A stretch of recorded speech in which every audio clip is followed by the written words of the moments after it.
Welcome to another episode of Management Muse. I'm your host, Cindi Baldi, and this is my husband and co-host, Geoffrey Tumlin. Yellow! Welcome to the podcast where we try to inspire better work performance. Thanks for listening.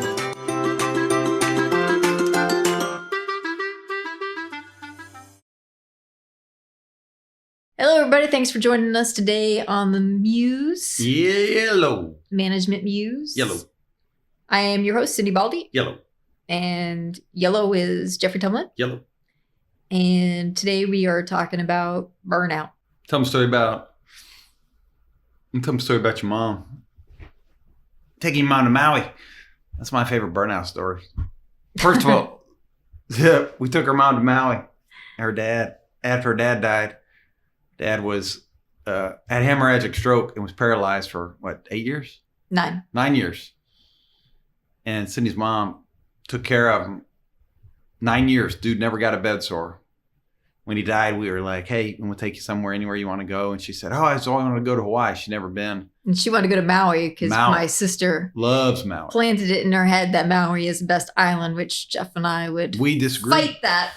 We say Oahu. But we took her to Oahu and Maui. So that way she could decide on her own. Yeah. And basically, we took her to Maui, took her to a luau. She slept during the luau. Took her to the beach. She slept on the beach. Took her to Haleakala. She slept at Haleakala. Took her to gardens, and I was driving her to the gardens. We were talking, and she fell asleep while talking to me. It basically was so exhausted that it took her probably, how long would you say it took your mom before she was kind of... Oh, I don't think we were on vacation long enough. No. Yeah, it never happened on the vacation. But I mean, how many months would you say after your dad died before your mom got more or less right-sided on her sleep to where she wasn't as exhausted? I mean, I think it was years because it wasn't just my dad. So my dad put her into a deficit. Yeah. But she was also trying to run businesses. It takes a long time anyway when you burn out to get back from exhaustion. And I think it takes just a long period of time in general. But I think it was even longer for her because not everything that was exhausting her went away with my dad's passing. Yeah. Yeah, sure. Yeah. Yeah, I would say the bottom line up front about this discussion that we're having is there's 3 phases to burnout. Phase 1 is you're tired, but if you get a long weekend or a couple days off, you're back and you're good and you're rested. Phase 2 is where you're actually exhausted and a day or a weekend doesn't bring you back. You're still upside down and it's going to take longer, sometimes weeks, sometimes more, to get back right-sided. And then phase 3, you're actually burnt out. And in burnout, the things you used to love to do no longer motivate you. I'm not even sure it's motivation. I think it's actually more that no matter how motivated you are, no matter how much meaning it brings you, work or whatever it is, to caretaking somebody, whatever, that you're so tired that you can't rally. And so I always think about it in terms of that I don't even have the energy to do the stuff I used to love to do.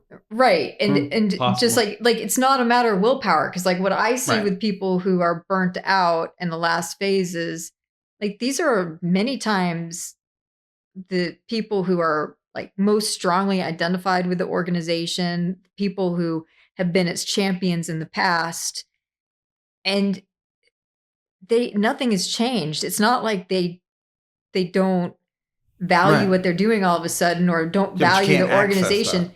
It's that they're trying and they can't get themselves to do it. Yeah. Yeah. And to me, that's more of an exhaustion, which is probably why we get the word burnout. Yeah. Yeah, you can't access your intrinsic motivation, your internal drive that you had for the thing. In this case, you're talking about work, but it could be somebody who loved to garden, and all of a sudden they don't like to garden anymore. Like where you mentioned, and again, it's not they don't like to garden anymore.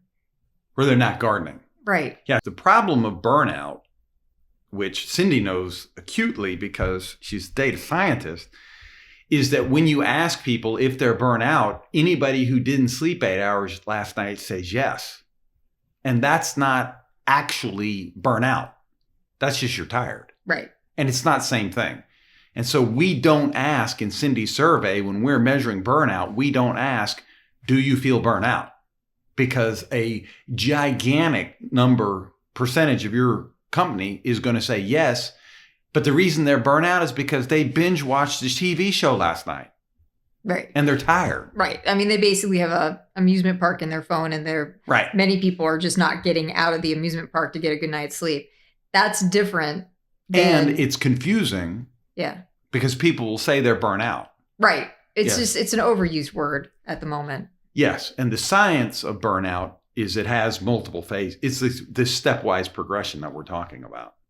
Right. From tired that doesn't get remediated to exhaustion, which doesn't get remediated, to actually burn out, where I can't access the intrinsic motivation to do all the things that I used to love to do and have plenty of energy to do and still want to do, but I can't access it. And you can see how this would marry up with somebody who really loved what they did for a job or really loved the organization that they work for. Oh, yeah.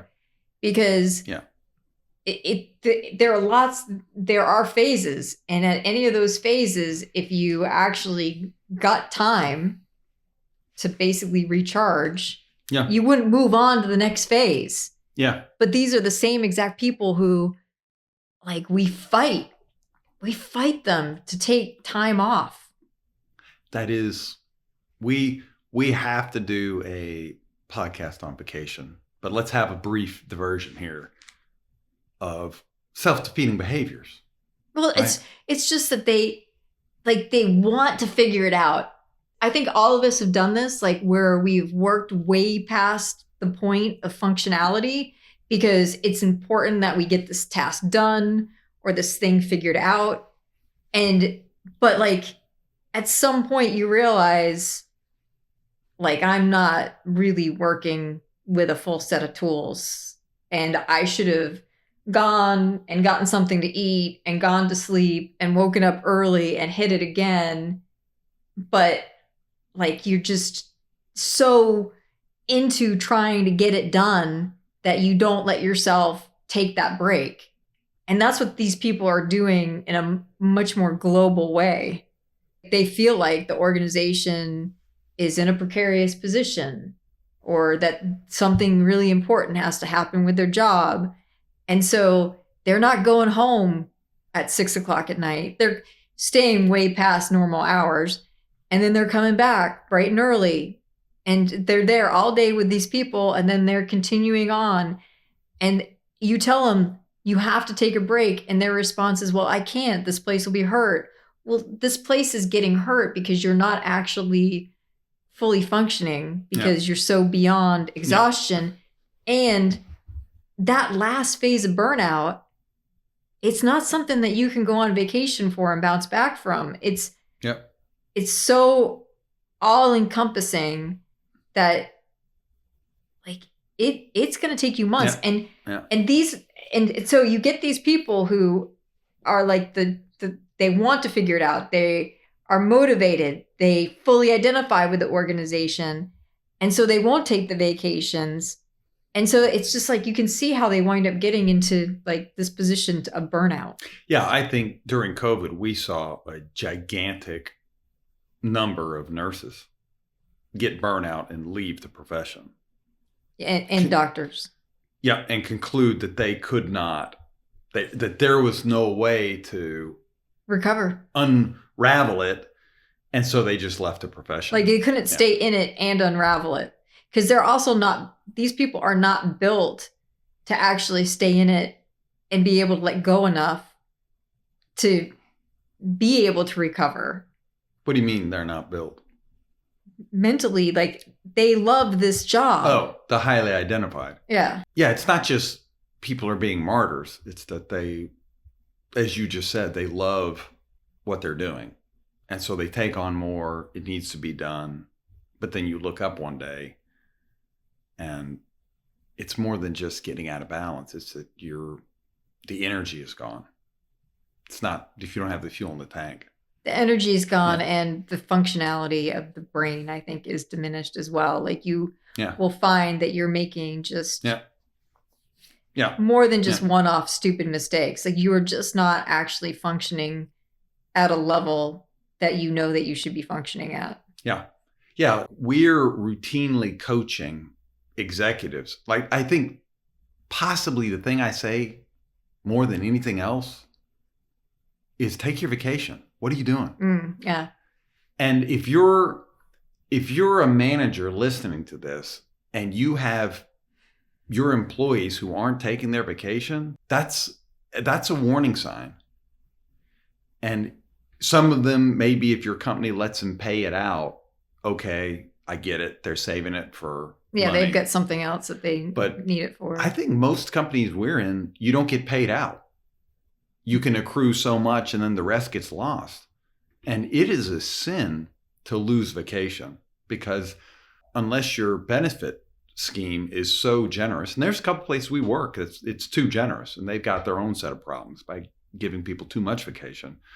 But that is almost never the case. The fact that we've seen it a couple times reflects more that we're in a lot of companies. What is almost always the case is that people who have a fair, modest, America by international standards has modest amount of vacation anyway. Or not modest, it's low, right? Yeah, it's low. Compared to other developed countries. And a lot of the people we work with aren't taking their vacation. And it's a warning sign if you're not taking your vacation. What are you saving it up for? If you don't have a good reason for that, and it doesn't even matter if you're losing any, it's bad, because you're potentially on the path to getting actually burnout. Well, and also, as a side note, your vacation time is part of your benefits package. It's part of how you're being paid. Well, I don't need my salary. Right. Yeah. So I'll just leave 10% of my salary. You should be taking it. It's crazy. Now, there are some organizations that make it very difficult for you to take it. Yeah, but that's a red flag on the organization. That's what I was just going to say. Okay. Sorry. Yeah. Getting all worked up. I know. It's my heart rate. And then there are some organizations that, like, I actually feel like they wouldn't make it difficult for you to take your vacation time, but their incentives basically make it difficult for you to take your vacation time, because not being there means you're not getting a bonus. Hitting your numbers. Yeah. And so it's a backwards way, probably unintentional, that you're encouraged to not take your vacation. Right. They don't mean to make it punitive to take vacation, but the way that they're counting the bonus. Right. The way the way the business card the scorecard goes, it's basically where you really can't take the vacation. Yeah. And it's like anything. It's like any incentive. Like, a lot of the time, the people at the top, like, they're doing it with like one set of goals in mind. But there's an unintended consequence. Yeah, we had a podcast on that. Right. The folly of asking for A but rewarding B, or something like that. Something like that, yeah. That was first season. But I mean, that happens a lot. Like, because you just don't see all the unintended consequences. And because you're forming these incentive programs from your own kind of position, at least like your own knowledge, but definitely from your own position, like what would work for your position, that some of them don't flow through to some of these other jobs very well. I think warning signs are people who aren't taking vacation time. Gigantic, huge red flag. 2, people who, when you ask them why they're not, they tell you that they can't because of something in the organization. Either a rule that needs to be unwound, a disincentive to taking vacation. And I want to add in one of the major disincentives of taking a vacation, because we hear this all the time. I have more work when I return. I know. Doesn't that seem crazy? It is, because it's actually, there's no reason why that should be. People forget that you're on vacation. So you have to remind them at every point that where they would contact you that you're on vacation, with a notice who they can contact instead of you. Yeah. And then when you come back, like, and it's obviously in your outgoing message, and you have to have, like, the top of the organization has to support you on this. They have to support you on not checking your emails. And if you don't have that, then they're screwing up the system, because you actually need to go on vacation and have time where you're not thinking about the organization. Minimally 24 hours of non-routine work, but better, especially if somebody's starting to burn out, to have more time. And so the organization needs to support you and not expect you to be on Zoom meetings, and not expect you to be checking your email, and to support you in finding a partner. So that way, when you're gone for the week, somebody else is fielding some of these problems. So when you come back, a lot of these emails, they've already been resolved. And it's just sorting through which ones you actually have to attend to now. Yeah. There's a lot of people who do feel like their work is worse when they come back. And that's, it's a warning sign.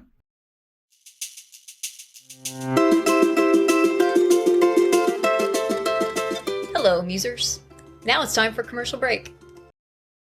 Time to ring the register. All right. Strategic planning, doing a lot more of this these days. You and the top executives in your company getting you together and helping you figure out basically what's the one challenge that, if you unraveled, would put your business in a different place in a year to 18 months. It's like a springboard out of wherever you are now and into something better for your company. Takes about 8 to 10 sessions, 4 hours each, with your top management team, usually about 10 people or so. And on the other side of it, you've got a path for what you're going to focus on and what you're going to focus the organization on. Some of the most fun work we've done, some of the most rewarding, and some of the biggest gains on the other side. Strategic planning with your top management team, it's not just producing a document. Yes, about half the cases we produce a document that is a strategic plan, but it's more than that. It's actually a strategy, and that can only come from you. We can help you get there. We know how to facilitate these conversations. Call us. ondemandleadership.com, ondemandleadership.com.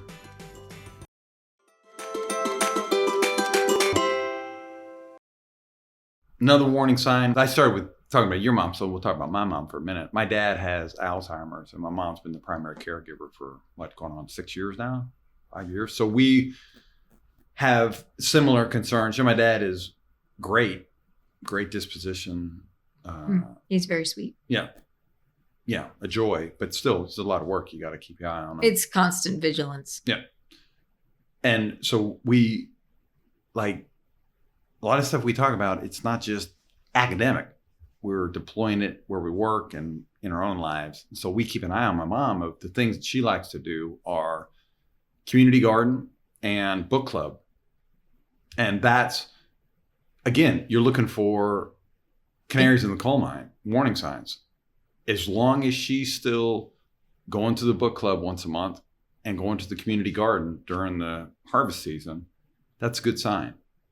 It's something she loves to do. It's something she's been doing for years. It's something she has the internal drive, internal motivation to do. It's also a social support, a place that's external to, in her case, home, but in other people work. It's an external group that basically loves you and nurtures you, which is a major way to keep burnout from coming on. Yeah. And we try to do things where my mom actually gets vacations. And so far, she's come back from every one of those. I mean, I think I don't know if this is an exaggeration or not, but she feels like a different woman coming back from those. And that's a good sign. Where's she at in the tired, exhaustion, burnout? She's probably exhausted. Not quite burnout, Because she does recoup. Yeah. Yeah. A little bit more than tired. Just one day I don't think is enough. Anyway, I say all this to say this topic isn't just something we see at work. We also see it at home. We kind of keep an eye on it, especially as people are wrestling with things that are chronic. Alzheimer's, mom's primary care caregiver, that's chronic. But so's a job. So's a job where you've got more work to be done than can be done, where you don't have enough support helping you do the functions, where you feel like you can't take all the vacation you need to take. All of those things are also chronic. And eventually the self-defeating part of all this is that some of the people most committed to organizations burn out the fastest because they're, as you pointed out a little while ago, because they're the ones who are staying later.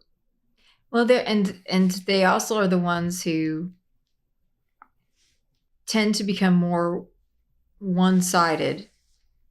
So as they stay later, the job actually suffocates out the other aspects of a person's life, like hobbies and social groups and family time, which family time, it could be good or bad, depending on the responsibilities in the family. But, like basically the things that we do that make us feel like we have human connection and that they keep away the loneliness, the things that we value and the things that, and the groups of people who value us. Yeah.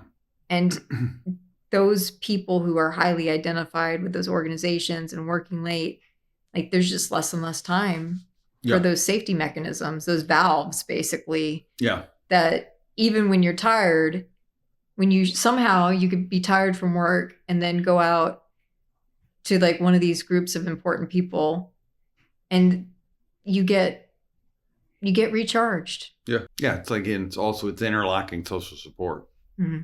So I've got a lot that kind of props me up. Yeah. And then, there are another type of a group that have burnout, and they're people who do stop caring about their job or their work, and like they're getting ground down. They're holding it for like an instrumental reason. Like, they got people at home that they care about, and so they just need this job, and so they can get ground down into basically the burnout.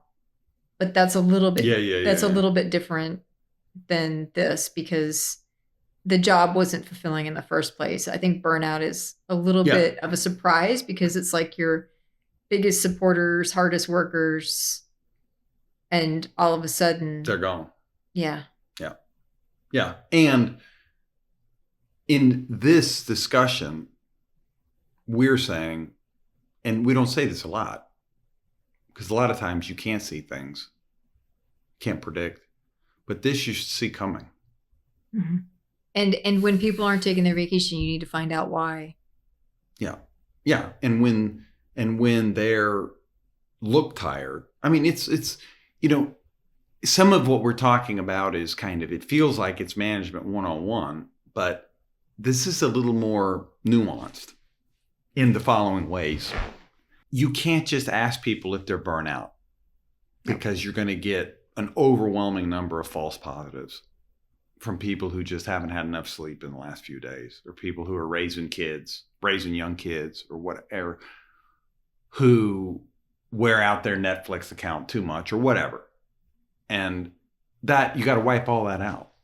And so that's one way that burnout is difficult, because people don't actually answer the question correctly. Another way that burnout is a little tricky is that sometimes it impacts the people who you want to keep the very most, and they're actually the worst, in the mechanism that you've brought up a couple different times today, which is that basically more identified people double down more on the job. It crowds out other parts of their life, and so they're faster to flame out. And these are the people we definitely don't want to lose. And then you have people who are in the job and they're finding that over time, it's extracting more of a toll on them. And all of these things build slowly So we've got the time. We've basically got some gas in the tank. And so it'll take some time for it to really deplete a person. Yeah, months. Possibly and some years. Yeah. Not weeks. Not weeks and short months, but months and months and months into, in some cases, to years people can go. Just to use the examples that have highlighted, all right, your mom took care of your dad and all the other business stuff for 9 years. My mom's taking care of my dad for 6 years plus. COVID was years. The release valve for many people during COVID. And it was a struggle for years. And they were in bad shape. You're talking about a lot of the healthcare people. Yeah. They were in bad shape coming out of it. Yeah. Yeah. And some of them, and, in the way that this works, right? Not everyone went into COVID well rested. Right. Right. So a lot of people were already a little bit tired going into that. My cousin was a ER nurse or ICU nurse for like a year before COVID. And then COVID hit.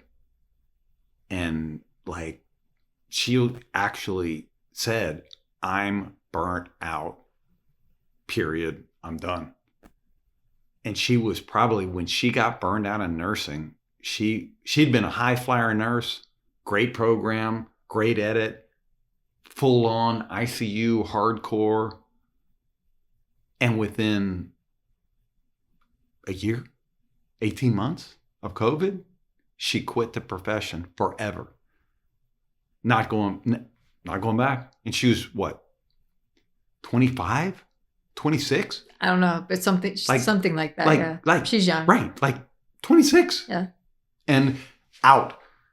That's one of the potential costs of burnout, is that you don't get folks back. Well, and I think that's, as a manager, like thinking through like how for a manager to think through how to handle this. Yeah. Or just leaders in organizations. Like I think you got to watch the vacation time, but I think you especially have to watch the vacation time on the people who, do an incredible amount of extra stuff for your organization, because those are the signals that those are the people who are really identified with the organization. And so like, you really need to find out what is holding them back from being able to take those vacations and try to get them in there, and what is, like work-life balance, like, do they have any? Yeah. And so you don't have to think about the whole organization. I would focus on them first, new people second, because new people can be very gung-ho, and it's a shame that the system beats them down before they have a chance to really like develop. Yeah. And so, and they don't have anything invested in the organization. So it's like, if they start getting beat down, it's easy for them to leave. And so they're the second group I would probably look at. Yeah. So you don't have to like, it's not like you have to pay attention to everything, although globally you should be looking at like, okay, are there certain roles? Yeah. That like certain levels in the organization? Like I think we've mentioned them a couple of times, but we have an organization that has different layers of management, and one tier just routinely had the people leaving. Well, what is going on there to drive that? Because people don't usually enter a job and are like, yeah, I only want to be here a year. Like it's kind of a grueling thing to find a job. And so most people don't want to leave in a year. Yeah. And so when you have like large numbers of one level that are exiting on you, then like pay attention to what's going on there. May or may not be burnout, but it may be a job that is basically putting too much of a burden on people. Yeah, it's interesting. I was thinking about, you're talking about that. I was thinking about all the people we knew, it's been a few years, but who were in the military in the post 9/11 era, where they had these multi-month deployments, sometimes coming back to back, and then they would just leave. Like, even when it was at the time, the retirement you had is at 20 years to leave, and the basic unwritten rule was if you make it past 11 or 10, right? Into your 11th year, you stay till 20 to get the retirement. And people were leaving at like 13 years. They were just leaving. No retirement. You get nothing. Right. And I wonder how much of that was burnout. Yeah, just I can't do it anymore. And right. I have to force a break on this. And then so people exit an organization before they want to exit. And as to us as managers, that's, it's a gigantic loss. These are the very people we would have wanted to help them hang on. Sure. Yeah. And so it's I think a lot about All Pro. It's a company we work for based out of Houston. One of our first kind of big and long-term clients, and we've continued to work with them for years. Just love them. Love that company. But they're, high growth, very demanding work. Like when they're on, and long days. But they manage to hold their people. And I think part of it is that they have a work hard, play hard. They definitely have that. I mean, I see that. Yeah. But they play. Yeah. It may be hard, but they're playing, right? And, when I get with them usually once a year for some kind of leadership retreat, and it's a retreat. It's somewhere. It's away. They're having great meals. We're talking, we're having, and so it's, and I feel like they're a good example of, this isn't an episode where we're saying, hey, let's start handing out more vacation. Because again, we work with companies where their vacation is too generous, and it throws off problems in the other direction. Mm. But we're just saying that vacation that was actually promised to you, you should be using. We're not saying that you need more vacation. We're saying you need to use the vacation that you actually have. Yes. Some of the places that we work, there's a couple places we work that let people take sabbaticals. And they're not long, by the way. These aren't like academic sabbaticals, which is, I think the average academic sabbatical is a semester. I would think minimally a semester. Well, possibly even a year. These places where I'm thinking about, the sabbatical is 2 weeks. And it's basically, they use the term sabbatical, but what it means is like bonus vacation. Yeah. So like academia, it's not. Yeah, you got to do something. Yeah, you're doing something. You're not like free and clear. No, this is extra vacation. And I've never heard anybody come back from that and not feel great. And it's 2 weeks, And again, the science, you mentioned the science earlier, right? The science of vacations is early because people haven't taken it seriously for very long. Science research, it's not been taken seriously. These breaks, the little longer ones, are nice because they help you. I think the people I've seen come back from this 2 week free vacation / sabbatical have a renewed appreciation for the company because they let them do it and just feel better about their choice to work at the company and seem to be a little more recommitted, I should say, to the work. I think the last thing that I would put out there is, and I know we're going to do an episode on it, but one of the things that causes burnout, and I know this is going to sound weird given the conversation previously, but one of the things that causes burnout is loneliness, like a sense that you don't have the social connection. And that seems weird given that we're talking about people who are working in organizations and presumably having social connection. But a lot of people in organizations are having a connection with somebody who only needs something. It's more transactional, like a customer. You still might have some nice moments, but by and large, it's more transactional.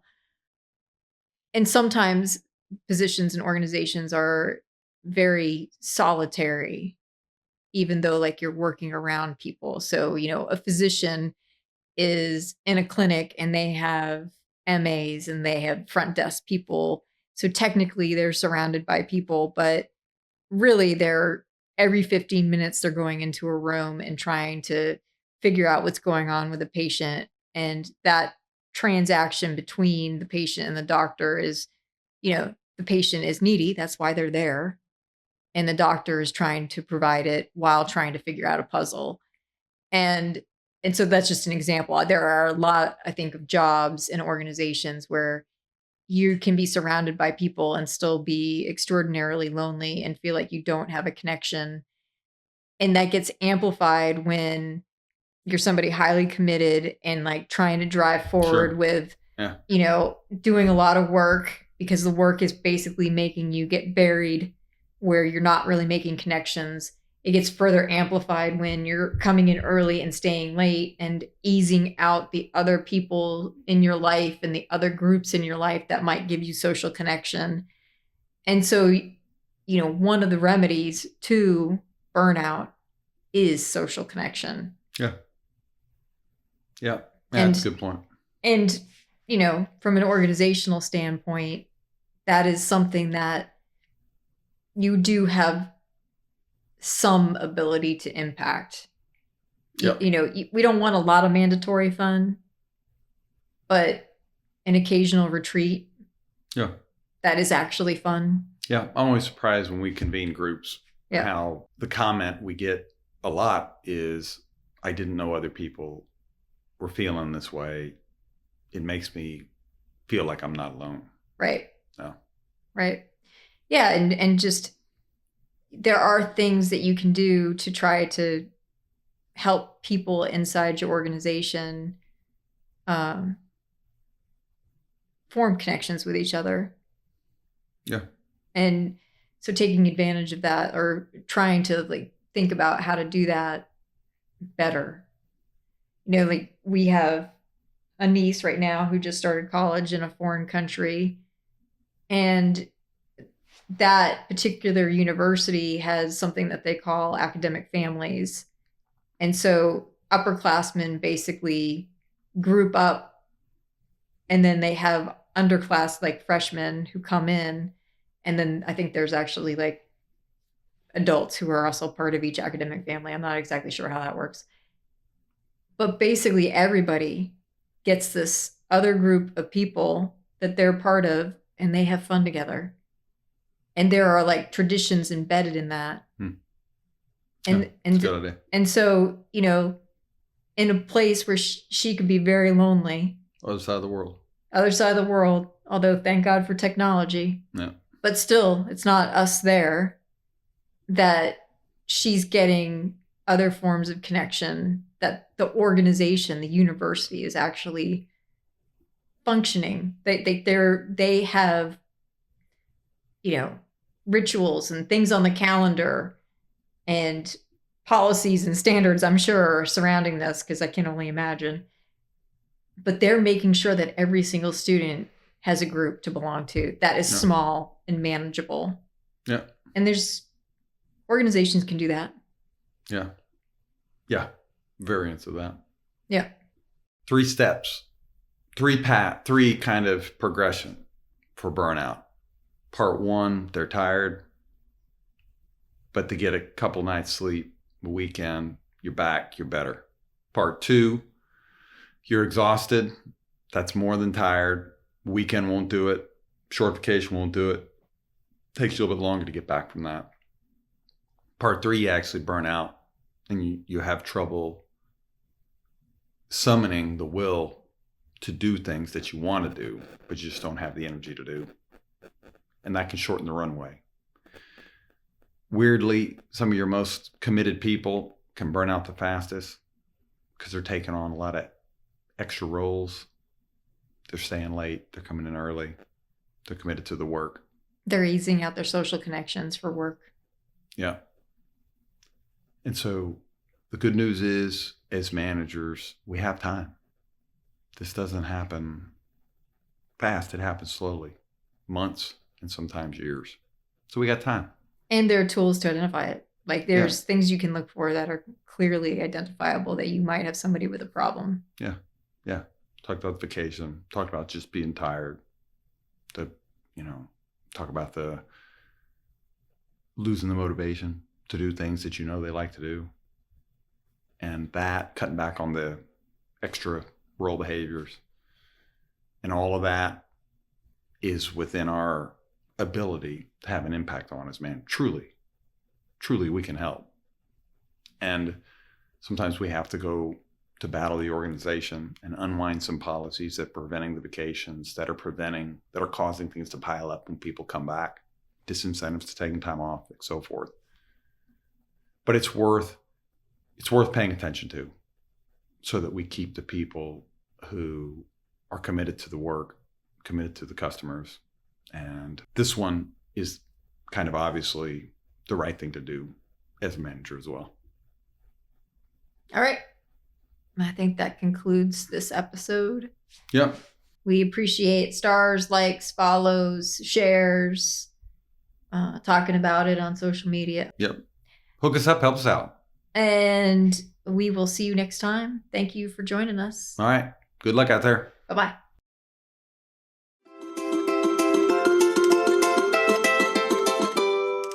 We hope you enjoyed this episode. If you want to learn more about the topic, check out our show notes. And if you want to help us out, like, share, subscribe, and 5 stars are all deeply appreciated. See you next time on the Management Muse.